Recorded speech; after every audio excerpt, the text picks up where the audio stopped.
Hi hello வணக்கம். நான் உங்கள் சகானா. இது டாக்டர் பழனி யூடியூப் சேனல். நேர்களே, இன்னைக்கு நம்ம செக்ஸ் பத்தி தான் ஒவ்வொரு வீடியோஸ்ல நம்ம பார்த்துட்டு இருக்கோம்.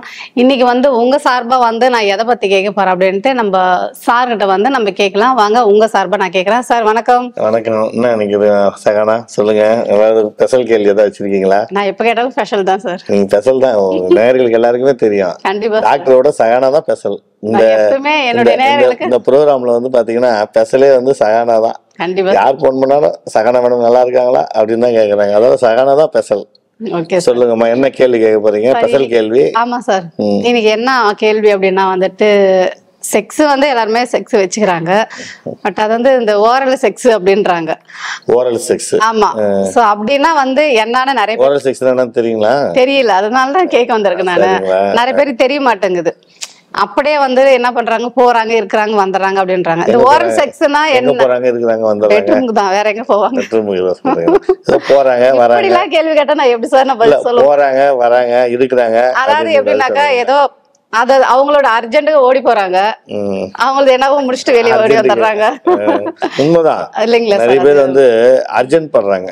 ரொம்ப அர்ஜென்ட் பட்டு விட்டா போதுமா அப்படின்றாங்க. விட்டுட்டு ஓடி போயிடலாம். நீங்க சொல்லி ஓடுறாங்க, விடுறாங்க, வந்துடுறாங்க. அவ்வளவுதான். அப்ப பெண்களுடைய நிலைமை என்ன வருது? அதான் கஷ்டம் தான், சொல்ல முடியாது. உண்மைதான். ஓரல் செக்ஸ்னா என்ன அப்படின்னு நிறைய பேர் தெரியும், ஒரு சிலருக்கு தெரியாது. தெரியாதவங்க தெரிஞ்சுக்கினா நல்லதுதான். கண்டிப்பா சார். ஓரல் செக்ஸ் என்பது புணர்ச்சி, அதாவது உணர்ச்சி ஆரம்பிச்ச உடனே எடுத்த உடனே ஆண் உறுப்பு சில பேருக்கு கிளர்ச்சி ஆகாது. ஆண் உறுப்பு என்பது சிறியதாக இருக்கும், அது கிளர்ச்சி ஆகாது. ஆனா ஓரல் செக்ஸ் பண்ண உடனே தான் அந்த உறுப்பு எழுச்சி பெறும். கட்டிப்பிடிப்பது, முத்தம் கொடுப்பது, வாயால் சுவைப்பது, புரியுதுங்களா? காமத்தை ஆயர்கலைன்னு சொல்லுவாங்க. பலவிதமான கலைகள் மூலமா ஓரலா பண்றதுக்கு பேர் தான் ஓரல் செக்ஸ். அதாவது எடுத்த உடனே செக்ஸ் பண்ணிட்டாங்கன்னா அவங்களுக்கு உணர்ச்சி வராது. எடுத்த உடனே செக்ஸ் பண்ணாங்கன்னா விந்து அவுட் ஆயிடும். அதெல்லாம் நாங்கள் நிறைய அட்வைஸ் பண்ணியிருக்கோம். என்ன அட்வைஸ் பண்ணியிருக்கோம் அப்படின்னா, ஓரல் செக்ஸ் மினிமம் ஒரு 20 to 25 நிமிஷம் வரைக்கும் பண்ணலாம். கட்டிப்பிடிக்கலாம், உருட்டலாம், பெரட்டலாம், முத்தம் கொடுக்கலாம், வாய் வழியா புணர்ச்சி பண்ணலாம், ஆணூறு பேர் சுவைக்கலாம், பெண்ணூறு பேர் சுவைக்கலாம். இது மாதிரி இந்த ஓரலா பண்ண என்ன ஆகும் அப்படின்னா, பெண்களுக்கும் உணர்ச்சி அதிகமாகும், ஆண்களுக்கும் உணர்ச்சி அதிகமாகும். அது இல்லாத நிறைய பேர் என்ன பண்ணுவாங்கன்னா, ஆஃபீஸ் போவாங்க, வேலையிலேருந்து வருவார், வந்தவுடனே ஃபேஸ் வாஷ் பண்ணுவார், பண்ணிவிட்டு அவருக்கு பார்த்தீங்கன்னா பெட்ரூம் கிட்டும் போயிட்டு கட்டிப்பிடிக்க மாட்டார், முத்தம் கொடுக்க மாட்டார், வச்சு உடனே அவுட் பண்ணிட்டு போய் பட்டு தூக்கிடுவார். கடமைக்கு செய்கிற ஆண்கள் இருக்காங்கல்ல, அவங்க இது மாதிரி தான் பண்ணுறாங்களே. நான் நிறைய கேள்விப்படுறேன். எங்கள் வீட்டுக்காரர் வராருங்க, உடனே உள்ள இட்டுன்னு போகிறாருங்க, எதுவுமே பண்ணுறது இல்லைங்க, துணி கூட அவுக்கிறது இல்லைங்க, அப்படியே செய்யறாருங்க. அப்படியே செஞ்சுட்டு ஒரே நிமிஷத்துல விட்டுட்டு போய் கம்முன்னு பத்துக்கிறாருங்க. நான் மாட்டு வேதனையில உட்காந்துக்கிறேங்க. என்ன வந்தாரு, செஞ்சாரு, எனக்கு அப்பதாங்க ஆரம்பிக்குது உணர்ச்சி. இவர் முடிச்சுட்டு போயிடுறாருங்க. எனக்கு அப்பதான் நான் ஸ்டார்ட் பண்றேன். எனக்கு அந்த ஆசைகள் நிறைய செய்வாருன்னு நினைச்சுக்கிட்டே இருக்கிறேன். ஆனா விட்டுட்டு போயிட்டாருங்க, ரொம்ப கஷ்டமா இருக்குதுங்க அப்படி சொல்றாங்க இல்லையா? அது மாதிரி உள்ளவங்களுக்கு இந்த ஒரு ஓரல் செக்ஸ் என்பது ஒரு பெரிய விஷயம். அதெல்லாம் பண்ணலாம். செக்ஸே பண்ணலாம் கூட சில பெண்களுக்கு, அதாவது ஆணுறுப்பின் மூலியமா செக்ஸ் பண்ணலாம் கூட இந்த ஓரல் செக்ஸ்ல நிறைய பெண்களுக்கு சுகம் உண்டு. அது பண்ணாவே போதும் அப்படின்ற பெண்கள்லாம் கூட இருக்காங்க. ஓரல் செக்ஸ் என்பது மார்பகத்தை சுவைத்தால் சில பெண்களுக்கு அது ஒரு ஹேபிட்டு. வாய் வழியா சுவைப்பது அது ஒரு ஹேபிட்டு. முத்தம் கொடுப்பது என்பதே ஒரு ஓரல் தான். அதெல்லாம் நிறைய ஆண்கள் பண்றதே இல்லை. பண்றதுக்கு முன்னாலே வந்துருது அவங்களுக்கு. பிடிக்க மாட்டேங்குது அப்படின்னு சொல்றாங்க. பிடிக்கும், பெண்களுக்கு பிடிக்கும். பெண்களுக்கு கணவன் எந்த விதமான பொசிஷன், எந்த விதமான ஓரல் செக்ஸ் இருந்தாலும் அவங்களுக்கு கணவனை திருப்திப்படுத்தியே ஆகணும். கணவன் நம்மளை விட்டு வேற எங்கேயும் போயிடக்கூடாது. அதால கணவன் எது சொன்னாலும் நம்ம கேட்போன்னு பெண்கள் எல்லாத்துக்குமே ஓகே சொல்லுவாங்க. ஆண்களுக்கு அந்த ஓரல் செக்ஸ் பண்ண டைம் கிடைக்கல. ஏன் டைம் கிடைக்கலன்னா, அது பண்ணிக்கிட்டே இருக்கும் போது வந்துருது அவசரம், அவருக்கு கண்ட்ரோல் பண்ண முடியல. உணர்ச்சி ஆன உடனே அவர் ஓரலா அப்படியே பண்ணிக்கிட்டே இருக்கும்போது அவுட் ஆயிடுச்சு. செய்யவே மாட்டாரு, செக்ஸ் பண்ண மாட்டாரு. நிறைய ஆண்கள் அப்படி இருக்கீங்க. அதுக்கு என்ன காரணம் அப்படின்னு பாத்தீங்கன்னா, மெயினா நரம்பு தளர்ச்சி தான். கட்டிப்பிடிப்பது என்பது, முத்தம் கொடுப்பது என்பது, ஓரல் செக்ஸ்னா அரை மணி நேரம் கூட பண்ணலாம். எந்த விதமான பல விதமான பொசிஷன் இருக்கு. அது உருட்டி பெருட்டி நீங்க எடுக்கிறதுக்குள்ள உங்களுக்கு அவுட் ஆயிடுது. அதனால ஓரல் செக்ஸ் என்பது முழுமையா ஒரு பெண்ணை வந்து உச்சக்கட்ட அடையிறதுக்கு அது முதல் அந்த ஓரல் என்பது நீங்க பண்றது நல்லது. அது நிறைய பேர் பண்றதே இல்லை. எடுத்த உடனே பாத்தீங்கன்னா வைக்கிறீங்க, அவுட் ஆயிடுது, ஏஞ்சி போயிடுறீங்க. அது நல்லா இல்லை, அது மாதிரி பண்ணக்கூடாது. இது ஒரு மனைவிக்கு இந்த ஓரல் செக்ஸ் மூலியமா பண்ணா இதுல ஒரு சந்தோஷம் கிடைக்குதா, அப்ப நீங்க செக்ஸ் பண்ணி கூட சீக்கிரம் விட்டாலும் பிரச்சனை கிடையாது, அதுல ஒரு சந்தோஷம் கிடைக்குது.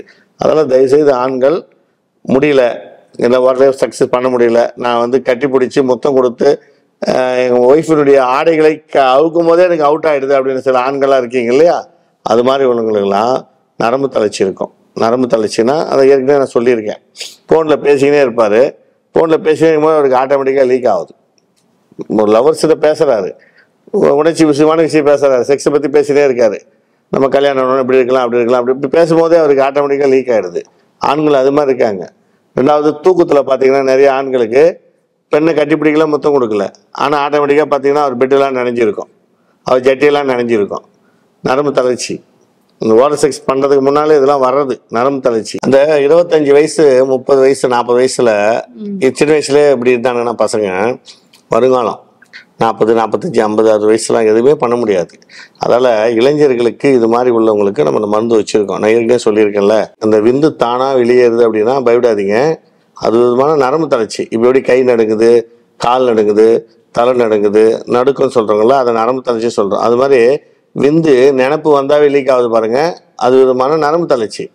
அது மாதிரி வரக்கூடாது. அது மாதிரி வந்துச்சு அப்படின்னா கை கால் அசதி, சோர்வு, கண்ணை ஒட்டி போயிடும், பார்க்குறதுக்கு கிழவன மாதிரி ஆகிடுவாங்க. அதால் அது மாதிரி நரம்பு தளர்ச்சி உள்ளவங்க எதனால் எனக்கு இப்படி வந்தது அப்படி காரணம் உங்களுக்கே தெரியும். நான் ஏற்கனவே சொல்லியிருக்கேன் பாருங்கள், இது எல்லாருக்கும் வராது, கையடிக்கிறவங்க மட்டும்தான் அது தானே லீக் ஆகும்.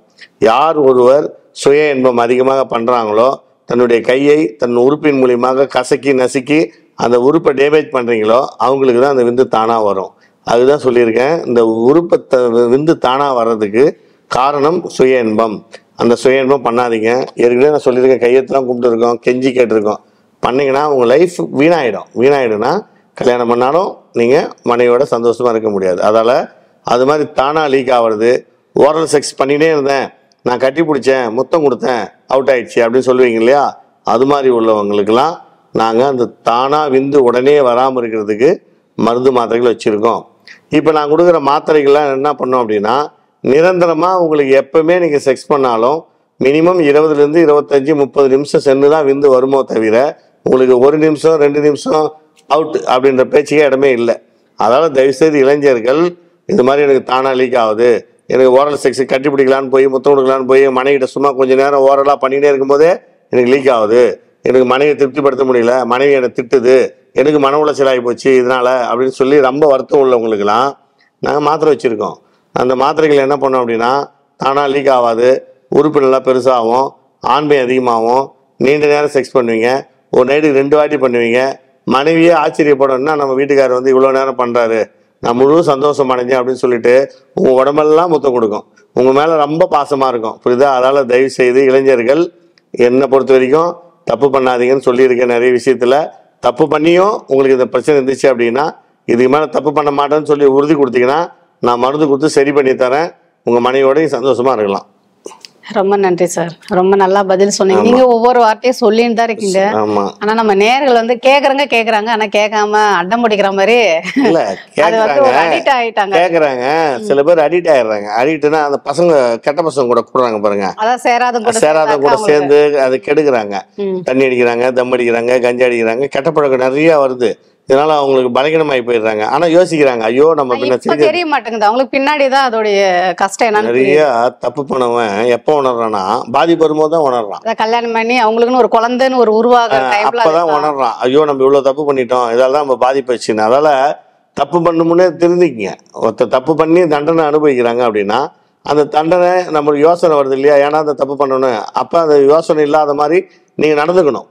அதாவது யோசனையே பண்ணாத மாதிரினா ஆரோக்கியமா இருக்கணும், கெட்ட பழத்துக்கு அடிமையாகக்கூடாது. அப்பயே நீங்கள் தப்பு பண்ண போகிறீங்க, நீங்கள் தண்டனை அனுபவிக்க போகிறீங்க இல்லை இல்லையா. அதால் உங்களுடைய பிரச்சனை தண்டனை என்ன சொல்கிறேன்னா, மனைவிட்ட சேர்றீங்க இல்லையா, சீக்கிரம் வந்துடுது, அது எவ்வளோ பெரிய கஷ்டம் அதுதான் சொல்கிறேன். மனைவி உங்களை வந்து ரொம்ப உங்கள் மேலே வருத்தப்படும், நாங்கள் இப்படி விட்டுட்டு சீக்கிரமாக ஏஞ்சி போகிறீங்களே, எனக்கு திருப்தியே இல்லைங்கன்னு சொல்லிட்டு அது கூட தண்டனை நம்மளுக்கு எதுவுமே இல்லை. அதாவது சொல்ல மாட்டேங்கிறாங்க, மனசுக்குள்ளே வச்சுக்கிறாங்க. இல்லை, நிறைய பெண்கள் சொல்கிறாங்க, கணவனை அசிங்கப்படுத்துகிற பெண்கள்லாம் இருக்காங்க. ஏயா என்னையா வந்து வர கட்டி பிடிக்கிற முத்தம் கொடுக்குற அப்படியே ஏஞ்சி போயிடுற, வைக்கவே இல்லை, லீக் ஆயிடுச்சு உனக்கு அப்படின்னு நம்ம அவங்கள அசிங்கப்படுத்துற மாதிரிலாம் பேசுவாங்க. அதெல்லாம் நம்மளுக்கு வந்து ஆண்களுக்கு உண்டான ஒரு தண்டனை மாதிரி. அதாவது தயவுசெய்து அதுக்கு நீங்கள் ஆளாகக்கூடாது. நீங்களாம் நல்லா இருந்தால் தான் இளைஞர்கள் நல்லா இருந்தால் தான் சாதிக்க முடியும், சம்பாதிக்க முடியும், குடும்பத்தை காப்பாற்ற முடியும். நீங்களே சோர்ந்து போயிட்டீங்கன்னு வச்சுக்கலாம், மனைவி ஒரு வார்த்தை அப்படி சொல்லிடுச்சு அப்படி சோர்ந்து போயிட்டீங்கன்னா மன உளைச்சல் உருவாயிடும். உங்களுக்கு வேலை செய்ய சிந்தனை வராது. வேலைக்கு போனால் கூட என்ன மனைவி இப்படியே சொல்லிச்சே நம்ம நேரம் செய்யாமல் மட்டுமே அந்த சிந்தனையிலே இருப்பீங்க. அதெல்லாம் உங்களுக்கு வந்து மன அழுத்தத்தை உண்டாக்கும் ஃபியூச்சரில். அதுக்கெல்லாம் இடம் கொடுக்காத அளவுக்கு உங்கள் உடம்பு ஆரோக்கியமாக வச்சுக்கணும் அப்படின்னா கை பழக்கத்தை விட்டுருங்க, குடிக்கிற பழக்கத்தை விட்டுருங்க, போதை பழக்கத்துக்கு அடிமையாகாதீங்க. புரியுதுங்களா? நான் மாத்திரை வச்சுருக்கேன். உங்களுக்கு வந்து பார்த்தீங்கன்னா நரம்பு ஸ்ட்ராங் ஆகிறதுக்கு, ஆண் உறுப்பு நல்லா பெருசாகிறதுக்கு ஆயில் வச்சுருக்கேன். நீண்ட நேரம் செக்ஸ் பண்ணுறதுக்கு மாத்திரை வச்சுருக்கேன். ஒரே ஒரு மாத்திரை போட்டால் போதும், நல்லா மனைவி நல்லா ஜாலியாக சந்தோஷமாக இருக்கலாம். அது நிரந்தரமாக சரியாயிடும். டெம்பரரி கூட கிடையாது, டெம்பரரியும் தருவேன், நிரந்தரமாக சரியாயிடும். போட்டால் அது உங்களுக்கு குணமாயிடும், மறுபடியும் செக்ஸில் ப்ராப்ளம் வராது. தயவுசெய்து இளைஞர்களே இந்த ஓரல் செக்ஸ் பண்ணி மனைவியை நீண்ட நேரம் தாமதத்தை ஈடுபடுத்தி மனைவி போதும் என்னை விட்டுருங்கன்னு சொல்கிற அளவுக்கு பண்ணீங்க அப்படின்னா நீங்கள் முழு ஆண்மகன். அதுக்கு உண்டான தகுதி உங்களுக்கு இல்லை அப்படின்னா நான் உருவாக்கி தரேன், பர்மனெண்ட்டாக சரி பண்ணி தரேன். நன்றி, வணக்கம். என்ன நேயர்களே, நம்ம டாக்டர் ஐயா சொன்னதை நீங்க கேட்டீங்களா? நிச்சயமா வந்து ஒவ்வொரு வீடியோவும் வந்து அவர் வந்து இங்க உட்காந்து பேசுறது உங்களுக்காக மட்டும்தான். ஒவ்வொரு டைம் வந்து கையை எடுத்து கும்பிடுறாரு. அது யாருக்காக? அவருக்காக கிடையாது, உங்களுக்காக தான். இதுக்கப்புறமாவது இதை பார்த்துட்டு நீங்க அந்த தப்பு பண்ணாதீங்க. உங்களுக்கு ஏதாச்சும் டவுட் அப்படின்னாக்கா சாரோட நம்பர் வந்து கீழே இருக்குது. அந்த நம்பருக்கு நீங்கள் கால் பண்ணி உங்களோட டவுட் வந்து நீங்கள் பர்சனலாகவும் கேட்டுக்கலாம், பர்சனலாகவும் ட்ரீட்மெண்ட் எடுத்துக்கலாம். நாங்கள் போடுற ஒரு வீடியோ உங்களுக்கு வரணும் அப்படின்னாக்கா எங்கள் சேனல் வந்து நீங்கள் ஃபாலோ பண்ணுங்கள், கமெண்ட் பண்ணுங்கள், சப்ஸ்கிரைப் பண்ணுங்கள். ஏதாச்சும் டவுட் இருந்தால் சாருக்கு கால் பண்ணி கேளுங்க. பெரும்பாலும் வந்து நானும் சரி சகனாவும் சரி இந்த டாக்டர் பழனி சேனலில் உங்களுக்கு என்ன சொல்கிறோம் அப்படின்னா ஒரு அவேர்னஸ் தான் கொடுக்குறோம். ஏற்கனவே நான் சொல்லியிருக்கேன், கமெண்டில் நல்ல ஒரு கமெண்டை போடுங்க, 4 பேருக்கு வந்து ஷேர் பண்ணுங்கள். இது மாதிரி டாக்டர் பழனியும் சகானாவும் பேசி எங்களெல்லாம் திருத்தியிருக்காங்க, நாங்களாம் இப்போ தப்பே பண்ணுறதில்ல, கெட்ட பழக்கத்துக்கு அடிமையாகிறதில்ல, மனைவியை மட்டும்தான் நேசிக்கிறோம், வேறு எந்த பொண்ணையும் தொடரதே இல்லை. இது மாதிரி விஷயங்கள்லாம் இந்த சேனல் மூலிமா நாங்கள் பார்த்தோம், கற்றுக்கணும்னு சொல்லி 4 பேரை சொல்லுங்கள். எங்கள் சேனலை வந்து கீழே நாங்கள் அடுத்து பேச போகிற ப்ரோக்ராம் என்னென்னு உங்களுக்கு தெரியும் அப்படின்னா சப்ஸ்கிரைப் பண்ணுங்கள். எங்களுடைய செல் நம்பர் கீழே போட்டிருக்கேன், அந்த நம்பருக்கு டவுட்டுன்னா கால் பண்ணுங்கள். மெடிசன் வேணும் அப்படின்னாலும் தமிழ்நாடு, இந்தியா, வெளிநாடுகள் எல்லா இடத்துலையுமே என்னுடைய பிரான்ச் இருக்குது. தேவைப்பட்டால் அந்த மருந்து நான் உங்களுக்கு கொரியரில் அனுப்புகிறேன். இந்த கீழே இருக்கிற நம்பருக்கு கால் பண்ணுங்கள். நேரடியாக நானே பேசுகிறேன், உங்களுக்கு டவுட் வேணால் கிளியர் பண்ணி கொடுக்குறோம். ஓகே சார், ரொம்ப நன்றி சார். Okay, thank you.